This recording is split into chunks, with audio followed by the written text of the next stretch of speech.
Yan, hello guys. So, gawa tayo ulit ng bagong video pero this time, ang gawin natin topic is magkano ang mauubos ng isang baguhang seaman pag gusto niyang sumakay ng barko as a messman. Yan. Yan ang topic natin ngayon. And then, lilinawin ko lang, no?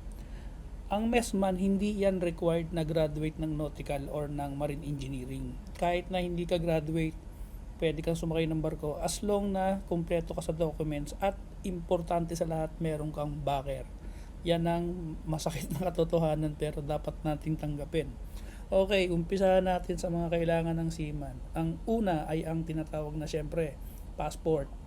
Importante yan guys. So, magkano ba passport ngayon? 1,200 po ang passport. And then, kinakailangan mo kumuha ng seaman's book na ang halaga ay 1,200 din. Pero bago ka ma-issuean ng seaman's book, kinakailangan mo muna mag-undergo ng training tulad ng basic training course. 5,000 pesos po normally ang price niyan.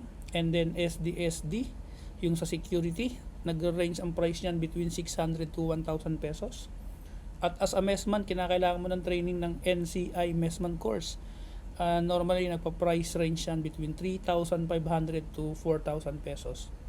And then since si messman nakakilala ko ay nag-a-apply sa isang tanker ship, so required din siyang kumuha ng BTOC o yung tinatawag na Basic Training for Oil and Chemical Tankers. Yun ang mga training na kinakailangan para makasakay. And then what else? Kinakailangan nyo rin kumuha ng mga tinatawag na vaccination card tulad ng sa yellow fever vaccine, so nasa 1,000 po yan. Polio vaccine, nasa 1,000 ulit. And then yung COVID vaccine, just in case na ipakuha sa inyo ng office, nagre-range yan between 500 pesos. And then once na kayo ay meron ng office, no, bibigyan kayo ng chance kumuha ng tinatawag na in-house training. So normally free yan. So gagawin yan sa mismong office ninyo.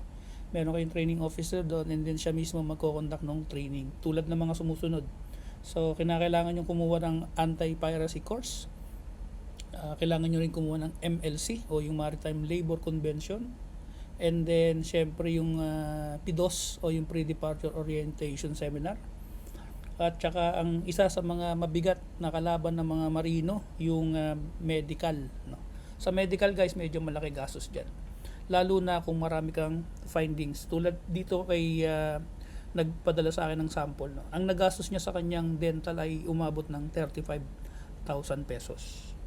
And then kapag yung office nyo naman ay nag-required ng US visa, normally pababayaran muna sa inyo yan. And then i-reimburse sa inyo. So manggagaling sa bulsa nyo yan. So ang range niyan is 11,100. So yan yung mga gagastusin nyo guys para makasakay kayo sa isang tanker ship. So medyo malaki-laki yan. And then yun nga, pero hindi pa rin yan guarantee na kayo makakasakay kaagad or maaring hindi kayo makasakay talaga. So depende talaga. Finger cross kayo dyan guys. So yun lang. So sana may natutunan kayo. Any question, pwede tayong gumawa ulit ng message para makagawa tayo ng panibagong video. Alright, thank you for watching.